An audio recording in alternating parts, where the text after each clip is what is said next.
Judaism's genius was to take high ideals and translate them into life by simple daily deeds, the way of mitzvot, acting in accordance with God's will. We don't just contemplate truth, we live it. We don't contemplate creation by studying theoretical physics, we live it by making a blessing over what we eat and drink, acknowledging God as the creator of all we enjoy. We don't think about our responsibility for the environment, we keep Shabbat, setting a limit 1 day in 7 to our exploitation of the world. We don't just study Jewish history. On the fasts and festivals, we reenact it. Truth becomes real when it becomes deed. That is how we transform the world. There are those who see the world as it is and accept it. That is the Stoic way. There are those who see the world as it is and flee from it. That is the mystic, monastic way. But there are those who see the world as it is and change it. That is the Jewish way. We change it through mitzvot, holy deeds that bring a fragment of heaven down to earth. Every mitzvah is a miniature act of redemption. It turns something secular into something holy. When we keep kashrut, we turn food for the body into sustenance for the soul.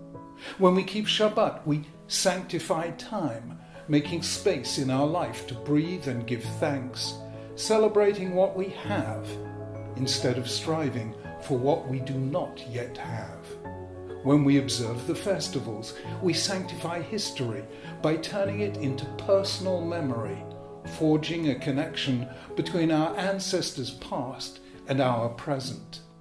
When we keep the laws of Torat HaMishpacha, family purity, we turn a physical relationship into a sacred bond of love.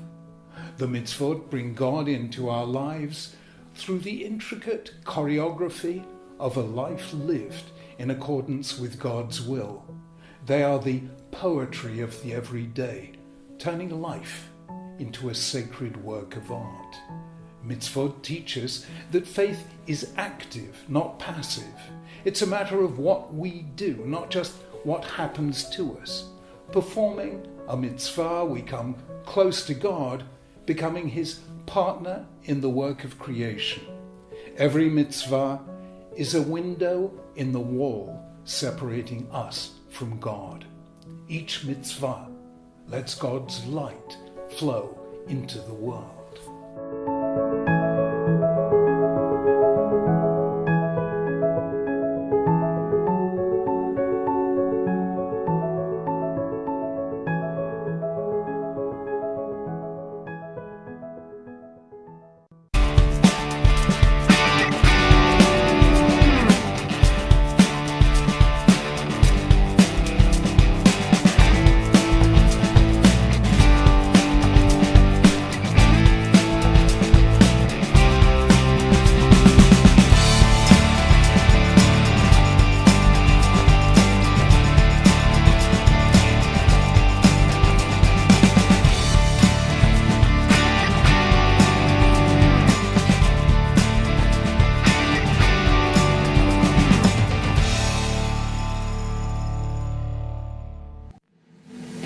Good evening, everybody, and welcome back to 10 Steps to a New You. We are up for another exciting evening. It's been such an amazing program so far, covering the 3 previous steps we've taken, and now we are up to our 4th step, the step of Mitzvos, of what we're going to define it. I'm not even going to translate it yet, because as you know from following the outline of what we're doing, every other one of the 10 steps, we give you the English word. Like last week, we did study, before that prayer, before that identity, and we ignored the Hebrew. Tonight, we're using the Hebrew. So there's a reason for that. Maybe not. We'll find out. But so our topic for tonight is mitzvos.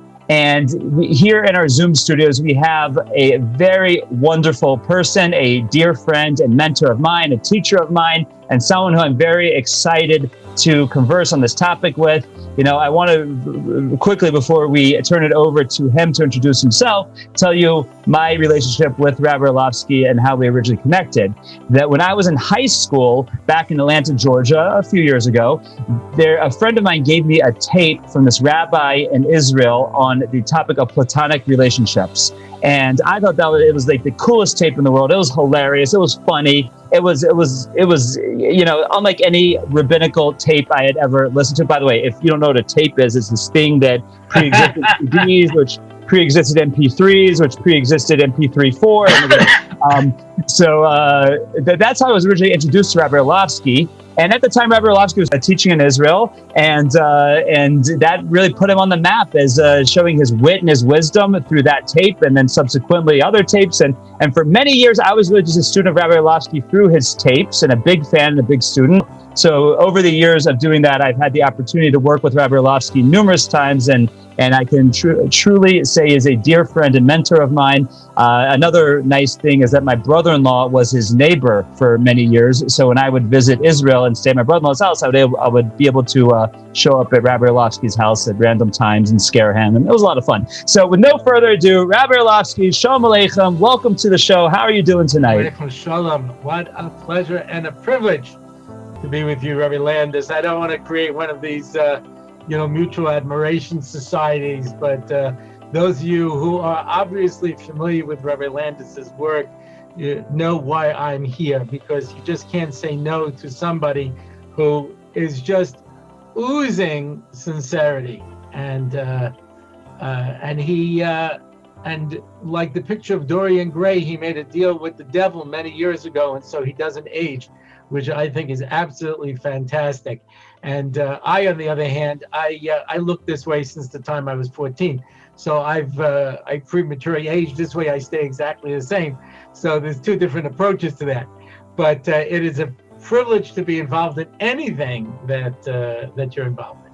Thank you so much, Rabbi Orlofsky. And actually, I want to start off with a public apology, because back Hanukkah time, as I mentioned, I'm a big fan of Rabbi Orlofsky's now MP3s, which you can get at rabbiorlofsky.com or on his podcast or on TorahAnytime.com, where we're watching this here tonight. But where I can't study with Rabbi Orlofsky on a regular basis, I regularly listen to his classes, and I often quote him, and sometimes I'll even quote his jokes. And I did that recently in a Torah Anytime class on Hanukkah time, quoted one of my favorite ideas that I heard from him, and they ended up making one of their daily doses, which meant it went out to like 10 gazillion people, and I did not say it in the name of Rabbi Orlofsky. And the Talmud says that when we don't say things in the names of where we heard it, or actually I should say it the other way, when we do say things in the name of those from whom we heard it, it brings on the redemption, and I missed the opportunity. So for those of you who saw that idea that I shared on Hanukkah, that was not my idea. I don't mind at all.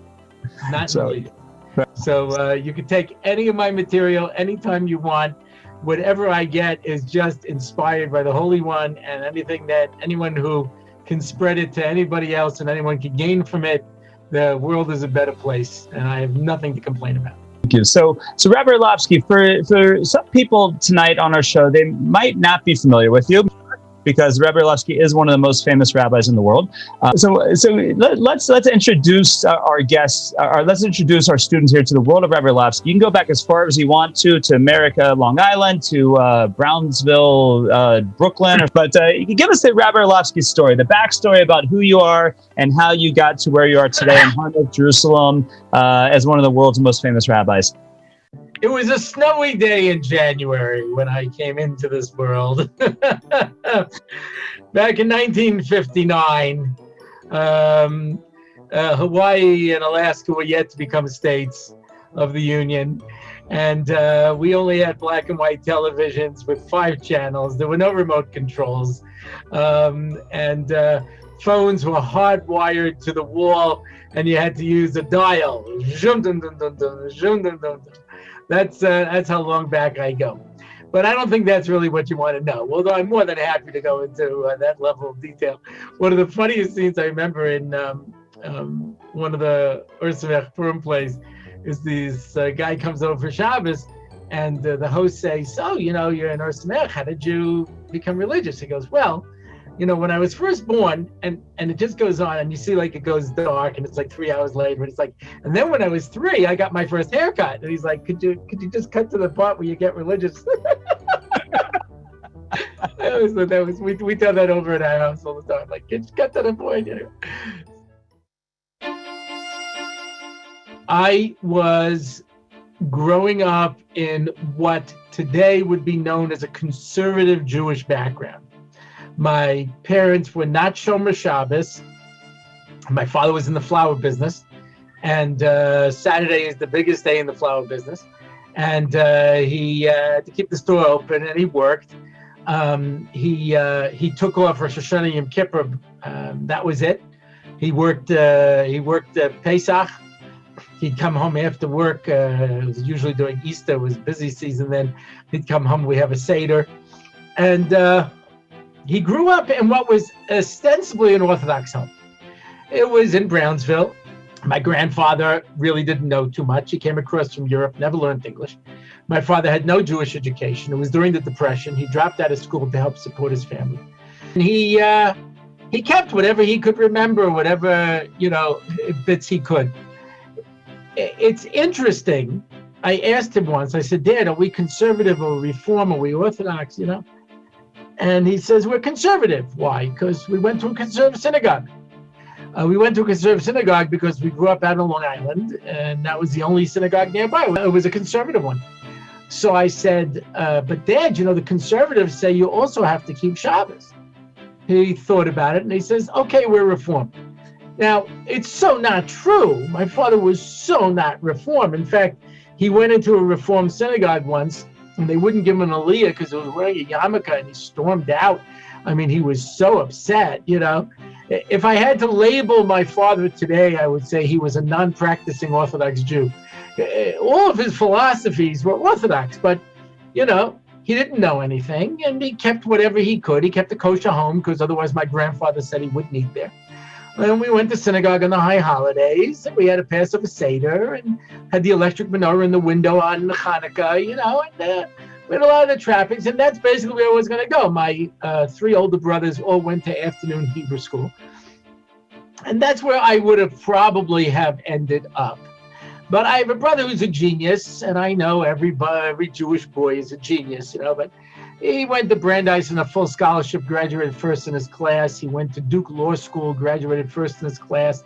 They give out 7 special awards. He won 5 of them. He had a clerkship in the he was offered a clerkship in the Supreme Court. He took the National Tax Court instead. And he was a bright boy. So when he was in 6th grade, he got into a fight with one of his teachers about Charlemagne, which I know is an emotional issue for most 6th graders. And he challenged the teacher to a debate, and he won. And so the principal called in my father and said, listen, you got to send him to a private school.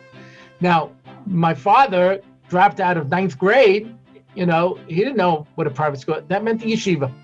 So he went to the local day school, the Hebrew Academy of Nassau County. He signed him up. And Rabbi Findel convinced him to send his 3 younger boys, of which I was number 5. So I was in that group. And I slowly started getting Jewish education, which I managed to ignore. It wasn't hard. You go to school.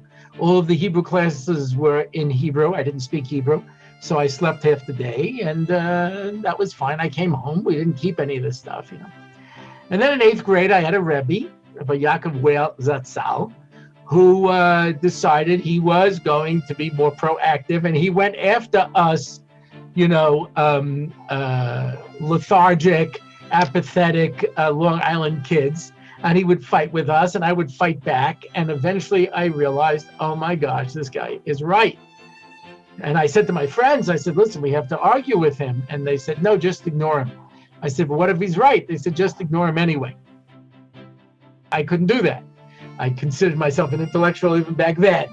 So I slowly started taking on more and more observances. By the time my bar mitzvah came around, I was basically mitzvah observant. It was not an easy journey for me. You have these people who go someplace for Shabbos and have a beautiful Shabbos meal and see a nice family. Not me. I went kicking and screaming. I did not want to do this, but I knew it was true, and I didn't know how to ignore things that are true. So eventually I went to Yeshiva Chavetz Chaim, and I was a middling student, nothing exceptional. One of my Rebbeim told one of my bosses years later, I'm surprised he ever amounted to anything. I really didn't think he would, I don't blame him. I know he had a lot to base it on, Anyway, I ended up in LA, and I found my sea legs there. It was just made for a person like me in the 70s. And I got involved in NCSY, National Conference of Synagogue Youth, and I basically made youth activities that also were Jewish outreach. And I found my niche. They started offering me youth jobs all around the country. I became the Long Island director of NCSY, and I had to build it from scratch. There was no chapters. There was one member in the entire region. The thing had fallen apart. And over the next 9 years, I built it up. And when I reached the point where I felt I made as much of a contribution as I could, I moved to Israel. And my idea was to fortify myself with study and then maybe go back into the rabbinate. But I found there was a lot to do here in Israel for the English-speaking public. So I started teaching in boys' schools and girls' schools. I was in Or Sameach, I was in the Yerushalayim, I was in Eshet Torah, I taught Discovery. I taught in a lot of different places. And at some point, I really felt like I had maxed that out, and my career segued into becoming a speaker, and I would travel the world. I say the world, but it was mostly English-speaking countries: Australia, South Africa, England, America. I'm going to include Canada in that. And then, of course, COVID kicked in. So now I do most of my stuff on Zoom, which I have to tell you is just not the same level of energy and excitement. In fact, one of my most frustrating things is when I have a Zoom share, a bunch of people don't even bother to turn on their cameras. And I feel like I'm just talking to myself. And I'm like, gosh, if I wanted to do that, I would speak to my children. So it's a little frustrating. But that's more or less what I do now. I do Zoom shiurim and just waiting for this thing to pass.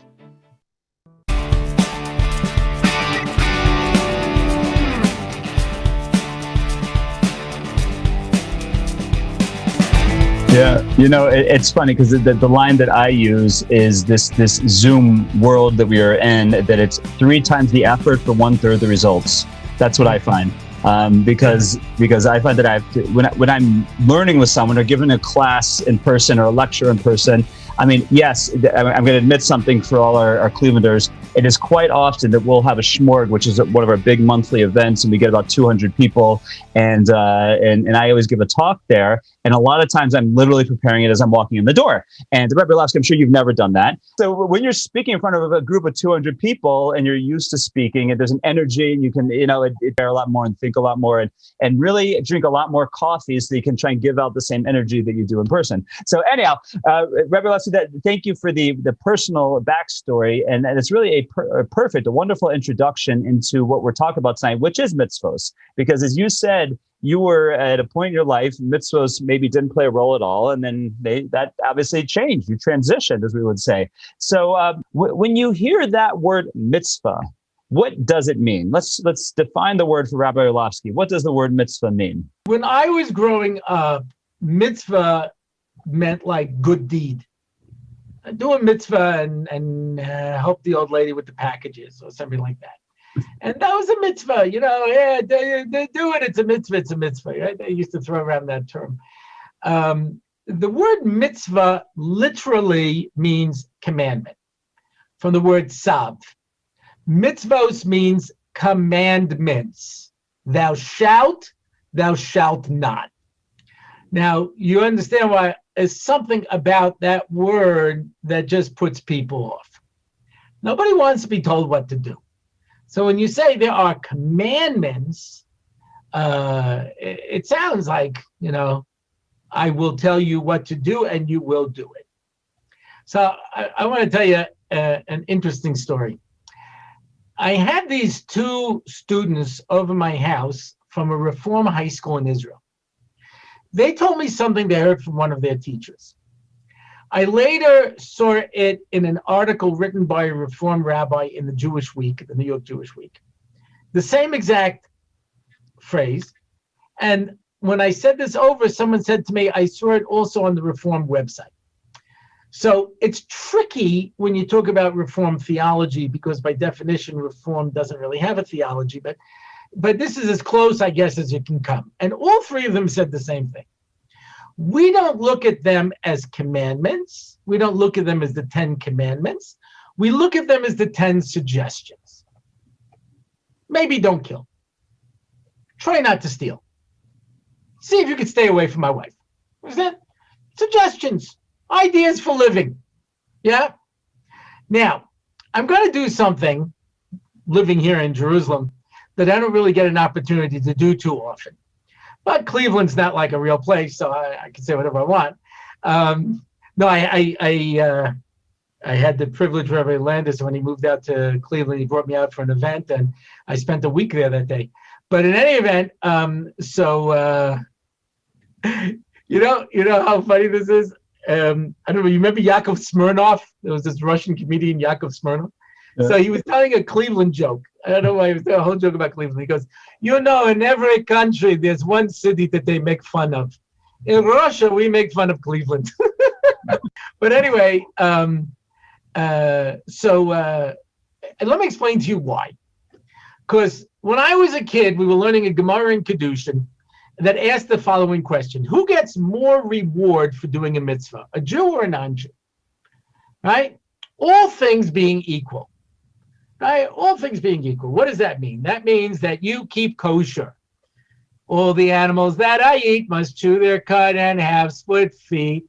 Kosher food just can't be beat. I eat only kosher, right? So you're brown bagging it to school, and there's a nice little Irish girl sitting at the table with you, Maureen O'Brien, and she says, "Well, how come you don't buy in here in the cafeteria?" And I don't know that anyone actually has an Irish accent today, but it fits in well with the story. Anyway, so he says, what does it mean, kosher? He says, well, it's in the Bible. He says, in the Bible, you have to eat animals that have split hoofs and chew their cud. You can't mix meat and milk together. You can't eat shellfish. You can't, because, that sounds like a great idea. How do you know if it's kosher? I said, well, it has this little symbol on it. There's the OU, there's the Chav K, there's the OK, there's the triangle K, there's Hashgach in California called the I'm OK, You're OK. There's the comedian Hashgach called the Danny K. I mean, there's lots of these different things that are all out there. You can find them, and, Mun that fell from the heavens had a Yud K, Vav K. But whatever the case is, there's all kinds of different Hashgachas. You look for them. And so, for the rest of her life, she keeps kosher and you keep kosher. When you get up to heaven, who's going to get more reward for it? That's the question the Gemara asks. So to me, I was a kid, I said, well, for sure, the non-Jew gets more reward because it's extra credit. She didn't have to do it. And the Gemara says, no, the Jew gets more reward. Why? Because it's greater if you're mitzvah mesha eno mitzvah. It's greater to be commanded than not to be commanded. Why? What's so great about being commanded? Of a mitzvah being a commandment and not a suggestion. See, now I understand the Reform. The Reform said, if I tell you it's a commandment, then there's a psychological barrier. I don't want to do it because you told me to. Nobody wants to do something that they've been told to do. I, for many years, taught collegiates. And a collegiate knows, wakes up in the morning, his room is a wreck, even by his extremely low standards.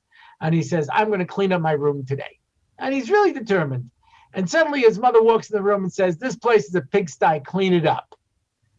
Now I don't want to. You wanted to a minute ago. That was before you told me I had to. Now that I have to, I don't want to. One of my father's oldest jokes, I remember this, it was just as yours said, so I have to tell over a joke from my father. Says, the mother walks into her son's room, 4:00 in the afternoon, he's still sleeping.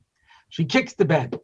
Says, Angelo, What are you doing? It's 4 o'clock in the afternoon. You don't get up. You don't have no job. You don't go to school. I'm so disappointed in you. Andrew looks at her with tears in his eyes and says, Mama, how can you talk to me like that? We're not Italian. But anyway, so he said, I love that joke. But anyway, it's a psychological thing. So say the Reformed, we'll call it suggestions, and we'll remove that psychological barrier. Sounds like a great idea. And yet we old traditional stick in the mud Jews still call them commandments. Why? I was talking to a group of secular students in Jerusalem maybe 25 years ago. And I posed this question. And one of the young men said, well, if it's harder, you get more reward for it. I said, oh, you thought Judaism was too easy. 613 commandments, not counting all the rabbinical laws. You thought it was too easy, so let's add a psychological element to make it harder for you. Is that what you're suggesting? He goes, yeah. I said, now let me ask you a question. Does that make you want to keep mitzvahs more or less? So he said, less. I said, then that can't be the answer. Because we Jews, Noach Weinberg used to say this all the time, we Jews have been accused of everything. We've been accused of being communists and being capitalists. We've been accused of murdering children for their blood. We've been murdered because they accused us of capturing the wafer that's used in the Eucharist and torturing it. We died for cookie torture. You know, we've been accused of everything. The one thing we've never been accused of is being stupid. So if we've been around for 3,000 years, calling them mitzvos, it's got to be a good reason. And that is, to my mind, the heart of the matter. Why is it better to be commanded to do something than not to be commanded to do something? And that, I believe, is at the heart of all mitzvah observance. You know, I'll do it theoretical first, and then I'll put it in the personal. You're driving late at night, your car breaks down, right? You're still single, your parents are out of town, you're in the middle of nowhere, you don't have a cell phone. So you find some quarters and you walk to a payphone and you call your best friend. And as you're walking there, it starts to rain and you're soaked. And you call your friend and it's ringing and it's ringing. And finally he picks up his phone and he goes, yeah? You say, it's me. So what are you calling me in the middle of the night for? You don't have to get up in the morning and go to work. I said, I know, listen, I'm in the middle of nowhere. It's raining, it's cold. My car broke down. Can you come and pick me up? That's your best friend. So he thinks about it and it says, this guy's my best friend. It's cold, it's raining, middle of the night. No, hangs up the phone. Okay.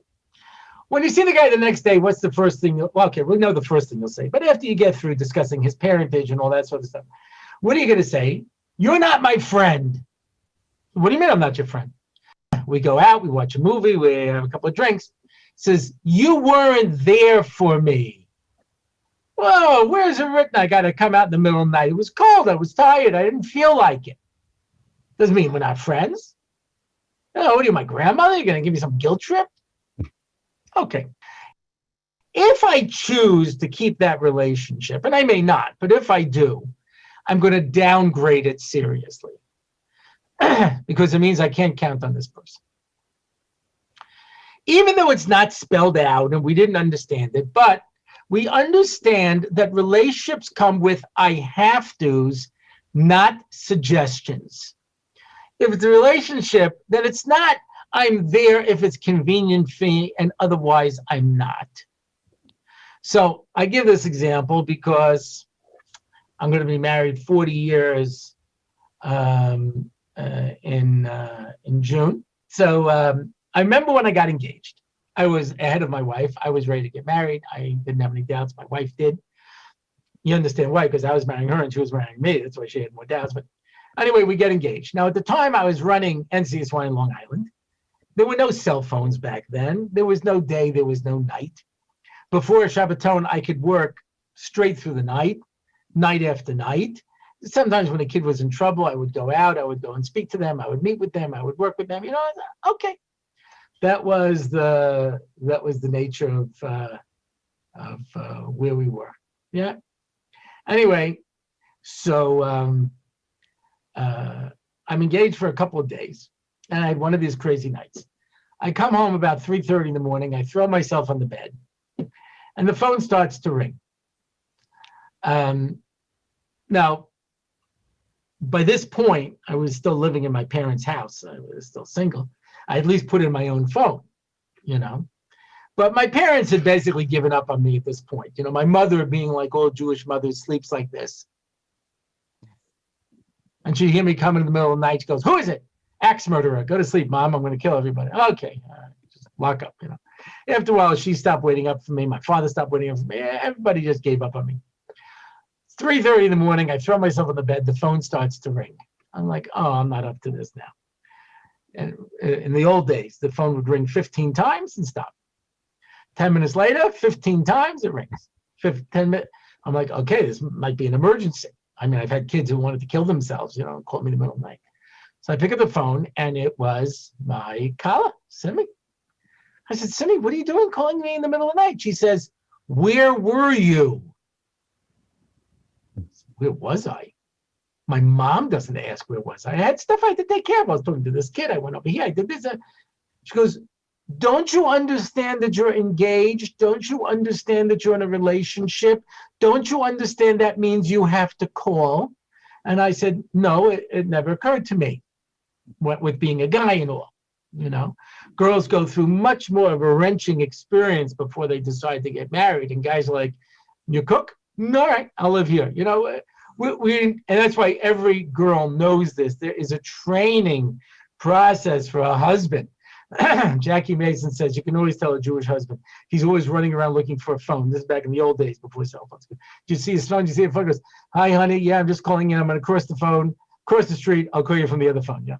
"Okay, yeah, I'm going in for a bowl of soup. I'll call you. I'll let you know if it was hot." I could that. Okay, yeah. Today, there's cell phones, and I watch husbands walking through the supermarket. "I'm passing the apples. I'm coming to the oranges. I'm passing the oranges. I'm going to the bed." Because they don't understand. They don't understand that a relationship comes with I have to's. Now, what if there were no I have to's? Yeah? What if my wife says, "I don't care"? This husband says to me, "My wife is so unreasonable. I work very long hours. I have to get up early in the morning. I come home. I just want to take a shower, take something to eat. And my wife wants to talk to me." I said, chutzpah. He says, "Yeah, can you believe it? What do I do?" I said, "You stick to your guns, and eventually she won't want to talk to you either." Now, he knew there was something wrong with that, but he wasn't sure what. Because if you call up your wife and you say, "Listen, I'm going to be late. Don't wait supper for me." And she says, "I wasn't going to." "Well, I don't know how late I'm going to be. You might as well not stay up." She says, "I wasn't going to. So I might not come home at all tonight." "Listen, come home. Don't come home. That's okay. If I see you, I'm happy. If I don't see you, I'm fine too. If I never see you again, it's also all right." Most husbands don't hang up the phone at that point and say, "Well, my wife, she's great. They're like, she doesn't love me. She's leaving me. There must be somebody else." Why? Because why don't you expect me? Why don't you obligate me? And that's why non-Jews have only 7 mitzvos, but there's still mitzvos, because there's no way to have a relationship unless it's a thou shalt and thou shalt not. And if God doesn't give you any commandments, it's basically saying, "I don't care what you do. I don't care what you do." And that's what he did with the snake. It says when he tells the snake in the Garden of Eden, after the sin, he says, "You'll eat the dust of the earth." Of course, he doesn't eat the dust of the earth. It means your food will be as plentiful as the dust of the earth. This is why. He says, "Don't even talk to me. You got everything you need. You're all taken care of. Don't ask me for anything. You have everything you need in this world." I read an article of people who are unfaithful to their spouses, and the spouse who was cheated on always gave the same reaction. The person's not even as attractive as I am. That was the only thing they could possibly imagine. The person who was unfaithful said, I felt like I was needed. I want to be needed. I want to know it makes a difference to you whether I do this or not. Not if I feel like talking to you fine or not. I had a period in my life where I used to leave the house at 6:30 at night, come home 10:15 in the evening. And then I had emails and phone calls. And my wife, who was home with our dysfunctional children all day, wanted to talk to an adult. Well, she settled for me. And she wanted to talk. And I know, I've done marriage counseling. I know how many marriages die just for lack of interest. So I pushed myself to make sure that I maintain this relationship, because all it takes is for somebody to say, eh. And that's the same thing with Judaism.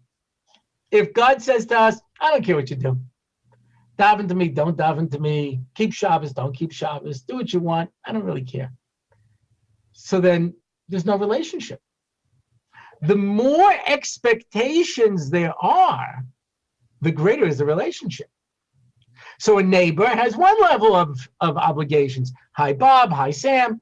Don't park in front of my driveway. Don't let your kids run around on my flowers. If I have to borrow a cup of sugar.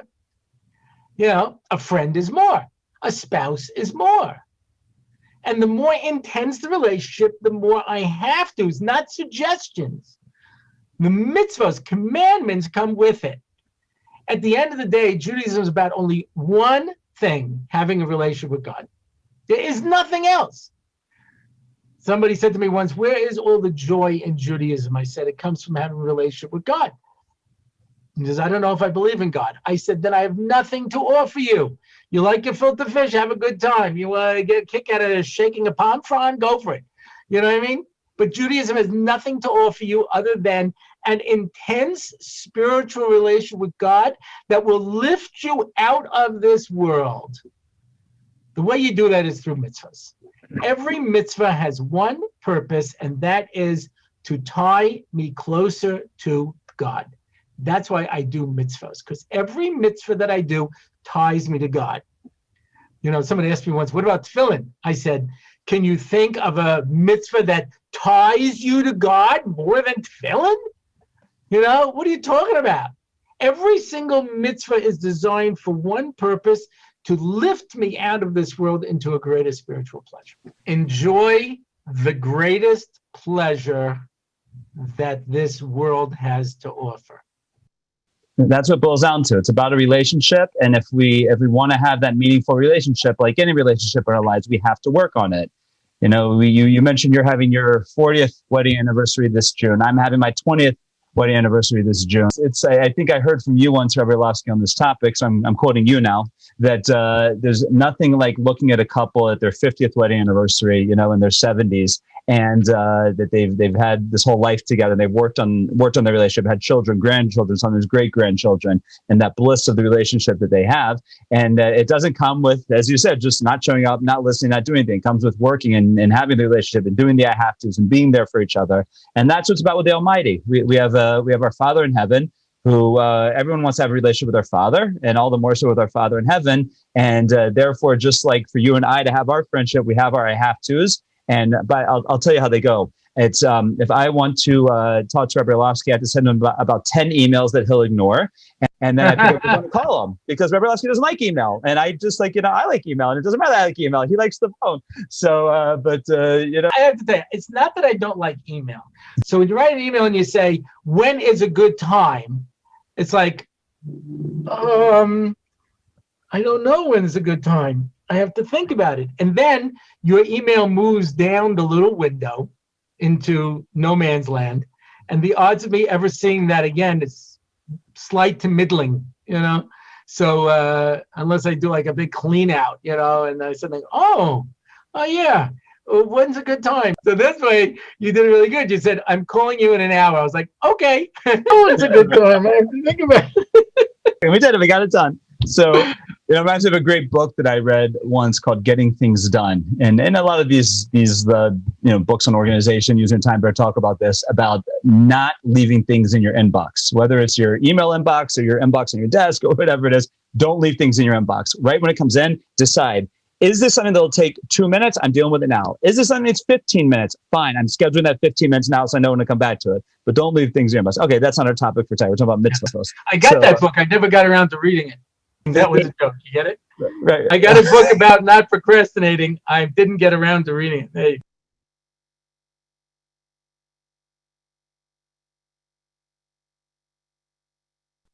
Rabbi Orlofsky, when I think about that approach, or really the approach of mitzvahs, the concept of mitzvahs, it spins the whole thing on its head, because like you said at the beginning of the story, it sounds like, oh, this rough, tough, I don't want to do it situation. But in truth, what the Almighty has done is He's done us the greatest kindness. Because as we think about those other relationships, like the reference with a spouse, with a friend, with a neighbor, with a coworker, with a boss, whatever it might be, so often that list of commandments, part of the challenge is figuring out what they are. Right? It's not like when we sit down, and maybe we should, when we sit down at the beginning of a marriage, or when our children sit down at the beginning of their marriage, they sit down and say, okay, we're going to write down all the commandments. My favorite color rose is red, and my favorite ice cream is chocolate. My favorite kind of coffee is a half double decaffeinated half calf from Starbucks, and you just write it all out. That would, maybe if we did that, marriages would last longer, and relationships and coworkers and bosses would go better. But it's not the case, because half of the challenge is often to figure out that relationship, to figure out the I have tos, the thou shalt and thou shalt not. And if we get it right, if we get it wrong, if we take the cues, we don't take the cues, that's half the battle. But with our relationship with the Almighty, He made it very easy for us, because He started off the relationship and said, guys, I'm going to make it easy. Here's the list. Let's go have a relationship. Here's an interesting thing on that, and that is that people say to me, well, how can I keep a mitzvah if I don't really understand it? I don't understand Shabbos. I don't understand this, right? In a relationship, you don't have to understand it. You just have to know it's important to the other person, right? This is the difference between buying gifts for guys and girls, right? Guys are practical. Buy him an extension ladder, he'll climb right up onto the roof. Buy him a drill, he'll start making holes. Buy him a shawarma, he'll eat it right in front of you. Buy yourself your wife a blender, she'll stick your hand in it. She doesn't want a practical gift. There is a store in every mall filled with worthless stuff that girls like. Little glass figurines, wax candles that are scented that nobody ever lights. Guys don't get it, but it doesn't make a difference whether you get it or not. You know it's important to that person. So who cares whether or not it's true or right in absolute terms? My children on my birthday, they couldn't come by, obviously, because of COVID. So they sent me an arrangement, and it was a big arrangement of tulips. And one of my kids said, I remember Abba likes tulips. I do. I happen to like tulips, And is a tulip, by definition, a better flower than a rose? Absolutely not. Yeah. But they know that's what I like. So I'm doing it for that. So if God says, this is what I want you to do, I'm always amazed when I hear people say things like, I'll choose how to serve God. I said, that's really nice. So your wife tells you, I really want to go out to a nice restaurant. You say, no, you don't. You want to play racquetball. Say, no, I don't want to play. Oh, yeah, that's what we're going to play racquetball, because that's what I decided you really want. God told you, this is what I want. So you build a relationship by doing what's important to the other person, even if I don't always get it. In the 7 Habits of Highly Effective People, Stephen Covey tells the story that my wife had this thing from the time we got married, and she would never tell me why. We could only buy Westinghouse appliances, and I didn't know why. And I don't remember if it was Westinghouse or GE now. I forgot. But and sometimes one of them would be cheaper, or one of them would be more efficient, and she would get very upset at me if I wouldn't buy, that brand. And she would never tell me why. We were married for 20 years, and one time I said to her, honey, why is this so important to you? And she started to cry. And she said, my father was an appliance repairman. And during the Depression, nobody was buying appliances, so they fired everybody. And they said to my father, we can't fire you because you have children. We're going to keep you on even though you have no work. So for all these years, he was buying this appliance for his wife. He had no idea why. The end, he found out. So there'll come a time for people who keep mitzvahs. Every mitzvah slowly starts to come into focus and make sense to you. But in the meantime, I know it's important to God, so it's important to me. That's beautiful. Beautiful idea. Rabbi Orlofsky, you've been so generous with your time, and I know it's late in Eretz Yisrael, late in Israel, late in Har Nof there, and it's probably almost time for your morning daf yomi that you give over there and with Kreiswitz Shul. By the way, have they built the building yet, or is it still like same? It's definitely a building. It's not move-inable yet. That's it's gotten somewhere. But there is a building there. That's good You to hear. drive by, you'll see a building.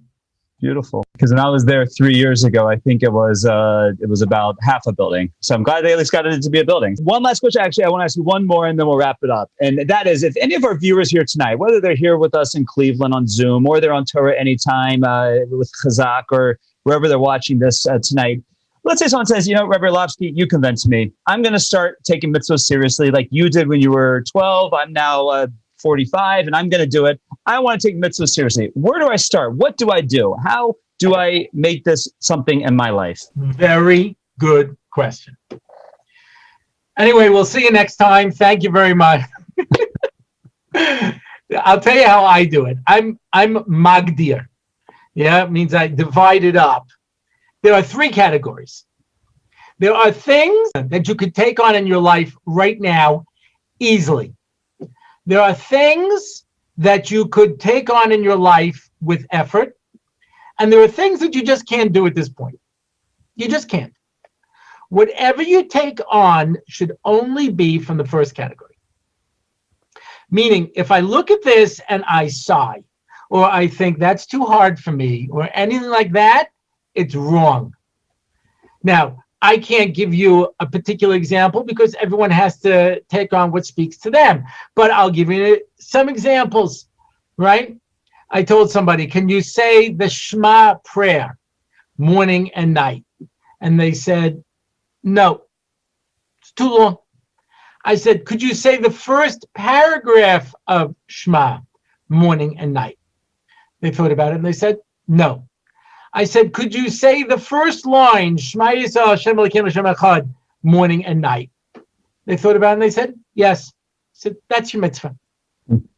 Can you put a pushka next to your bed and put a coin, regardless of the value, into it every day? Do the mitzvah tzedakah. Can you do that? Sure. But I remember when I used to teach in Discovery, sometimes people would make meetings with Noah Weinberg. And they would say to him, I want to take on something. So he says, okay, can you keep Shabbos? He says, no. He says, okay, could you not drive on Shabbos? He says, no. He says, could you not drive to the mall on Shabbos? Yeah. So that's it. So can you keep kosher? No. Can you give up cheeseburgers? No. Shellfish? Lobster, clams, could you give that up? Yeah. Okay. That's what you're going to do. Every great journey starts with one step. Or, as I believe Bilbo Baggins said to his nephew Frodo, be careful when you step out of your front door, because the same road that goes through the Shire leads to the lonely mountain. How very true. I once heard Matti Berger say it so beautifully. What is the distance between the worst person in the world and God? How far? Infinite. What's the distance between the best person in the world and God? Infinite. The only difference is the direction that you're pointing. And if you take a step in the right direction, that will change your life. Mm-hmm. Rabbi Orlofsky, thank you. I don't know about our listeners, but you for sure inspired me tonight to take my mitzvahs more seriously. So I'm gonna have to do something here. I want to tell the bookend on that story you just told with Menachem Weinberg. So Menachem Weinberg was the esteemed Rosh Hashiva, or founder and Rosh Hashiva of Eshet Torah. the whole Aish.com, whatever your familiarity is with Aish. Last week we had Itziel Goldwicht on here, who is from Aish Torah. In a few weeks we're going to have Stephen Berg. So we're covering some of the Aish personalities as well. Aish is a co-sponsor with us. So you saw that beautiful story. So Reb Nech's brother was my Rosh Hashiva, Shmuel Yaakov Weinberg in Ner Yisrael. And he told the story often. And now it's funny. I have to qualify this, because if you look into my history, you'll know that Rav Weinberg was actually nifter before I ever came to yeshiva. But I'm from Atlanta, Georgia, as we pre-established, and his daughter and son-in-law are the main Rav and Rebbetzin in Atlanta, Rav Ilan Feldman and Rebbetzin Miriam Feldman. So he would come often to Atlanta. So even though I didn't come to the yeshiva until after he passed away, the fact that he would come to Atlanta and I would always hear, listen to his tapes, and I still call him my Rosh Hashiva. So how to qualify that? So Weinberg would tell a story about how he was once giving a lecture, and a man came running in and said, "Rabbi, I have to talk to you." So he said, "I'm giving a." I said, "No, I have to talk to you right now." He said, "Okay, well, what's going on?" He said, "I just was studying, and I studied a piece of Talmud that says that everything that's kosher in the world, everything that's non-kosher in the world has a kosher equivalent. It's Gemara and Chulin, right? Everything that's not kosher in the world has a kosher equivalent. I need to know what the kosher equivalent of shrimp is." He said, "Why do you need to know what the kosher equivalent of shrimp is?" He said, "Well, many years ago, I was thinking about trying to do something, and I was talking to a rabbi, and I wanted to, we were talking about kosher, and I couldn't do the milk and meat, I couldn't do the pork, but I said, you know what, I'm going to give up shrimp. It's something that I like, but I think I can give it up. And I've missed it ever since, so I want to know what the kosher equivalent of shrimp is."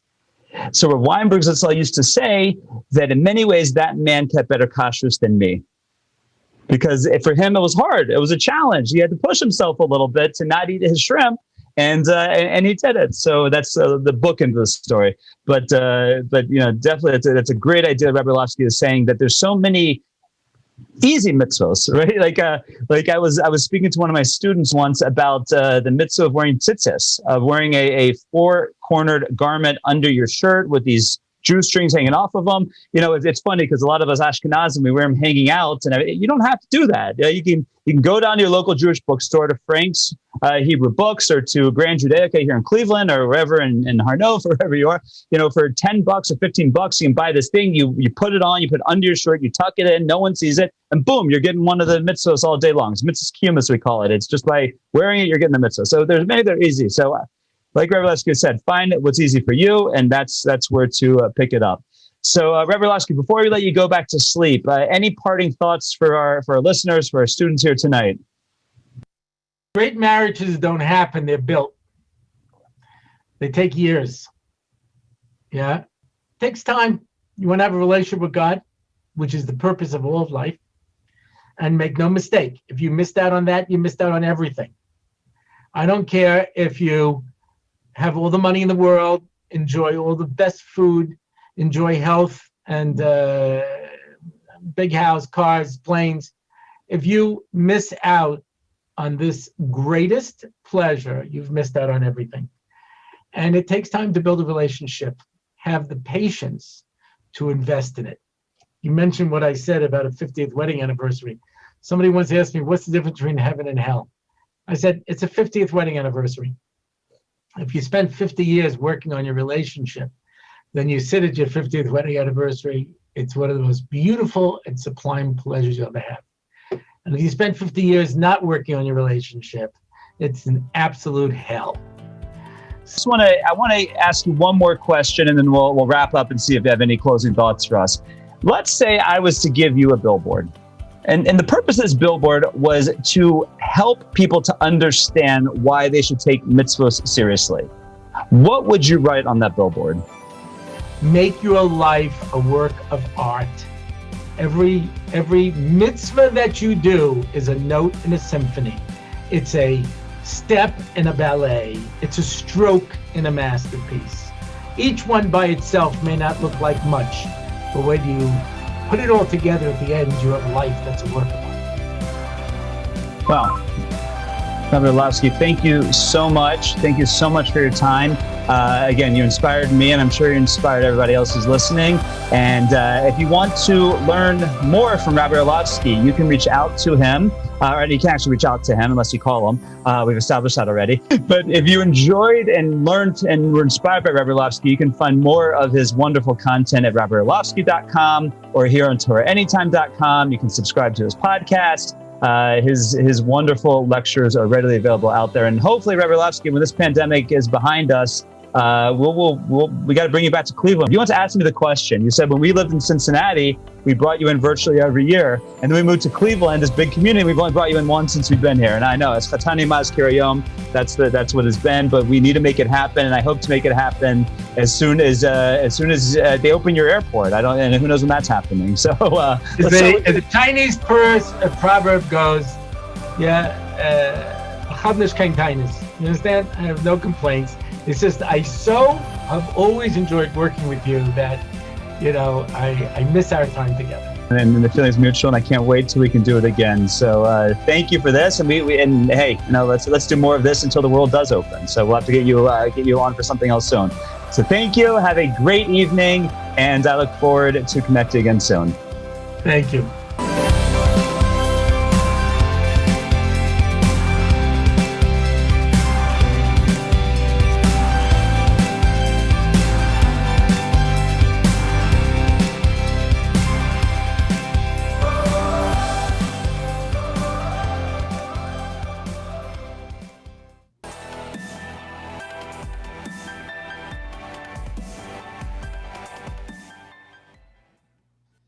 Okay, first off, thank you all for being here. Thank you. This was luckily, thank God, we had less technical issues than last week. So, but thank you all for being here. I hope that, as I said before, you were all as inspired as I was. I have always personally found Rabbi Orlofsky very inspiring, and it was such a pleasure just to spend that time talking to him. I hope you guys enjoyed listening in and found it to be informative. But now is the audience participation time when I get to pick on all of you.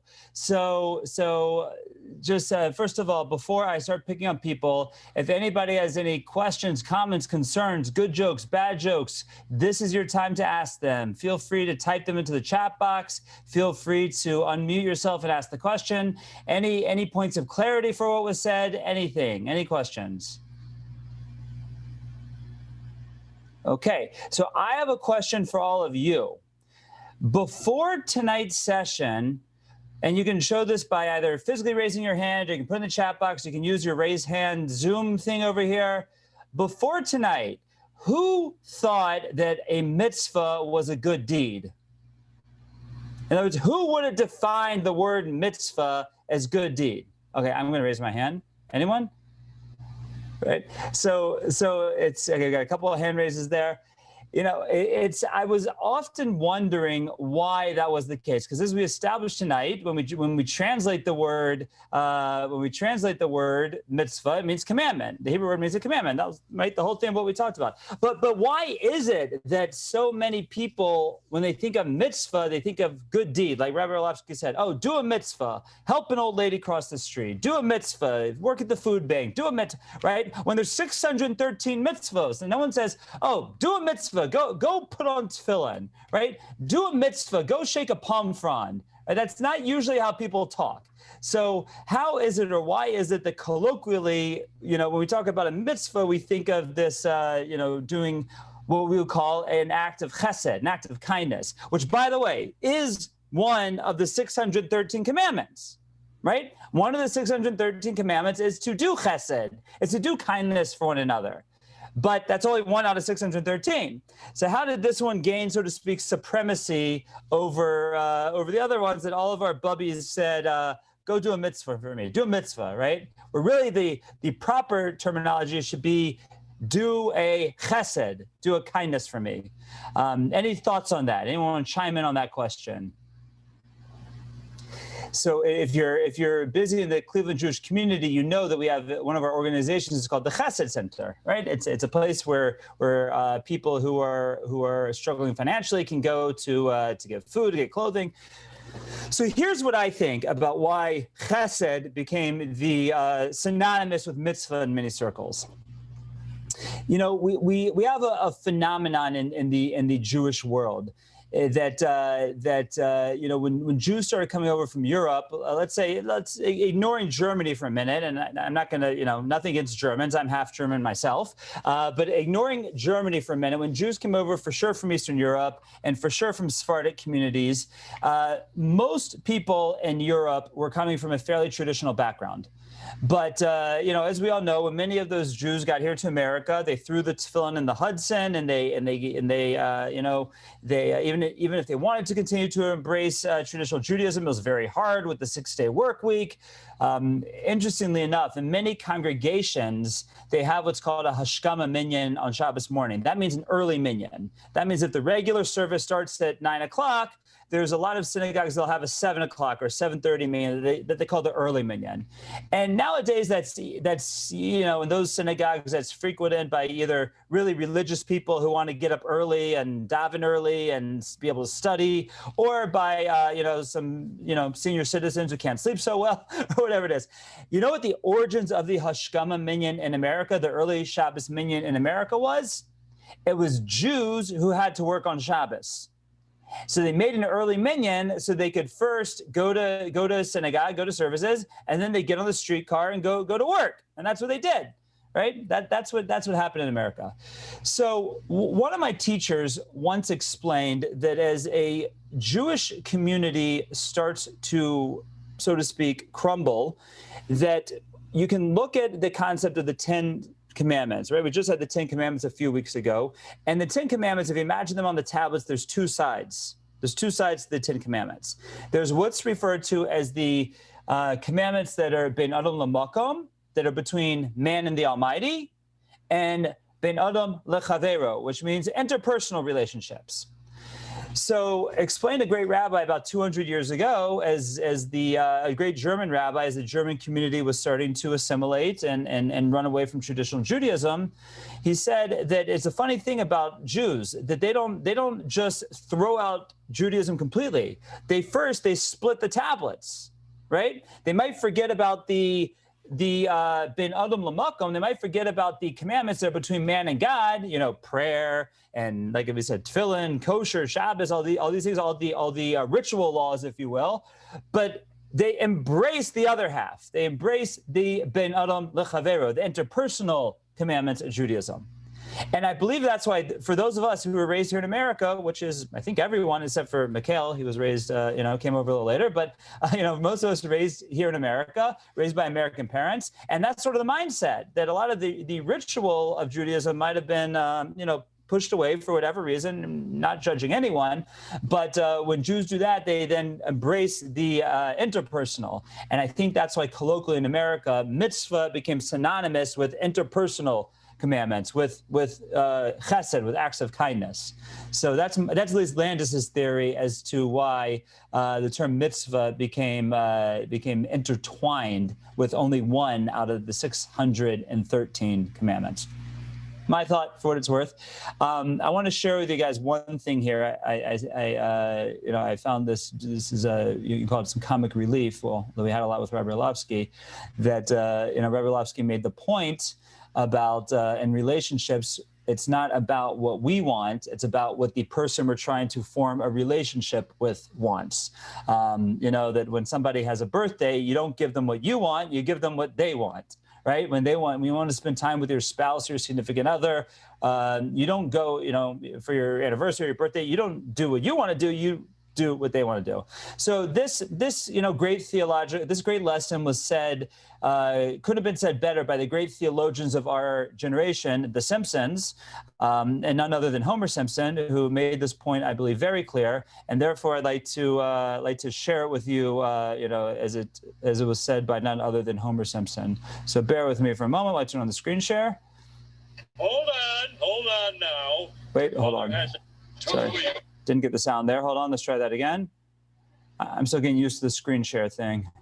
You'd think I'd have Zoom figured out by now. 1 second here.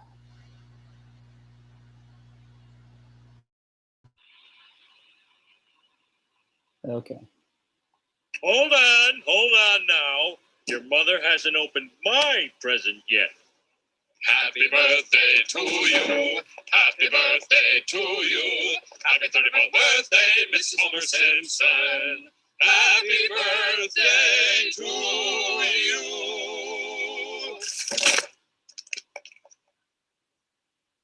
What? Don't worry. This frosting will come right off. Beauty, isn't she? Well, it's hard for me to judge, since I've never bowled in my life. Well, if you don't want it, I know someone who does. Okay. There you have